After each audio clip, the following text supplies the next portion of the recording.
वाले हैं पत्थर के अंदर मिली ऐसी चीजें जो विज्ञान को आज तक नहीं समझ आया।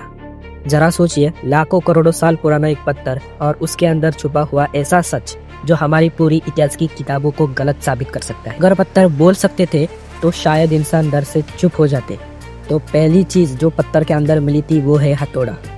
अमेरिका के टेक्सास शहर में 1930 के दशक में एक ठोस चट्टान के तोड़ने पर मिला एक लोहे का हथौड़ा। जांच में ये पता चला है कि पत्थर की उम्र 10 करोड़ साल से भी अधिक है। बिल्कुल आधुनिक औजार जैसा और लोहे पर गंज भी नहीं लगा। तो सवाल ये आता है कि जब इंसान ही नहीं था तो यह हथौड़ा आया कहाँ से? यह अभी तक एक मिस्ट्री बनकर रह गई है।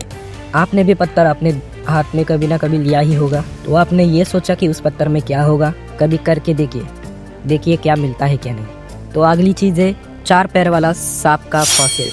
चीन में 4 पैरों वाला सांप का फॉसिल एक ठोस पत्थर के अंदर मिला था। उसमें खासियत ये थी कि उस सांप के 4 पैर थे।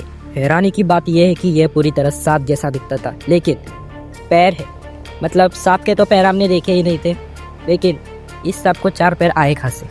उस पत्थर की उम्र थी 90 से 100 मिलियन साल। विज्ञान इस प्राणी को कह रहे हैं टेट्रापोड स्नेक फॉसिल। तो आपको भी 4 पैर वाला सांप देखना है तो वीडियो को लाइक और सब्सक्राइब जरूर कर देना। तो अगली चीज़ है स्पार्क प्लग। हाँ, वही जो बाइक में दिखता है या फिर कार में भी दिखता है। कैलिफोर्निया में 1961 में एक जियोड पत्थर को काटा गया था। उस पत्थर से निकला था कार का एक स्पार्क प्लग। असलियत यह है कि जियोड पत्थर बनने में लगते हैं लाखों साल, लेकिन कार्स बनकर सिर्फ 100 साल ही हुए हैं। उससे पहले कार्स नहीं थी। तो ये स्पार्क प्लग आया कहाँ से?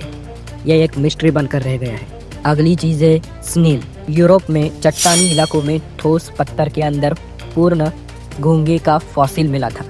हैरानी की बात यह है कि उस स्नेल की पूरी बॉडी सही सलामत उस पत्थर के अंदर थी। उस पत्थर का एज था 200 मिलियन साल।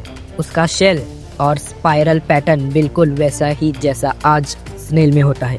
इसको कहते हैं फॉसिलाइज्ड स्नेल, क्योंकि पत्थर में इतनी परफेक्ट प्रिजर्वेशन रेयर होती है। तो इन सब चीज़ों में विज्ञान क्या कहता है, आइए देखते हैं। वैज्ञानिक इन मामलों को ऐसे समझते हैं कि उसकी प्राकृतिक संरचनाएं, चट्टानों की उम्र का गलत अनुमान और कुछ मामलों में धोखा भी हो सकता है। लेकिन हर केस का जवाब नहीं, क्योंकि हर केस अलग होती है। कोई खोजें भी अनसुलझी भी रही है। या तो हमारी इतिहास की टाइमलाइन गलत है, या फिर हमसे पहले भी कोई उन्नति सभ्यता इस धरती पर रहती थी तो किसी वजह से पूरी तरह मिट गई। इसका जवाब आप लोग दोगे। कमेंट में लिखो यस और नो, और वीडियो को लाइक और सब्सक्राइब जरूर कर देना।